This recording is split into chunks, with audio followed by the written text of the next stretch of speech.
আমার নবী যেদিন এই দেশ থেকে বিদায় হয়ে যাবে, আমার আল্লাহ জিবরাইলকে দিয়ে প্রস্তাব পাঠাইছিলেন, ও জিবরাইল আমার বন্ধুর কানে খবর দাও, আমার বন্ধু এই দেশের মাটিতে থাকতে পারবে না, আমার বন্ধু এই রক্ত মাখা জমিনের মধ্যে রাখবো না, আমার বন্ধুর দেহ আমার আরশের ডান পাশে দাফন করব।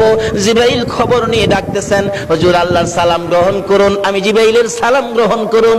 আল্লাহর নবী গো, আপনার দেহ মোবারক আল্লাহর আরশের ডান পাশে দাফন হবে, আপনি খুশির সহিত কবুল করুন। আমার নবী কোনো কথা কয় না, দুইটা চোখের পানি ঝরঝর করে ছাড়তেছে। জিবরাইল বলেন, ইয়া রাসূলুল্লাহ, এত সুন্দর প্রস্তাব নিয়ে আসলাম, কোনো কথা কন না, খালি কাঁদেন কেন জানতে চাই। আমার নবী বলেন, জিবরাইল রে, তোমার জন্য খুশির খবর হতে পারে, আমি খুশি হতে পারলাম না। কেন পারলেন না? রে জিবরাইল, আমার দাফন আল্লাহর আরশের ডান পাশে হবে, আমি জানতে চাই আমার গুনাহগার উম্মতের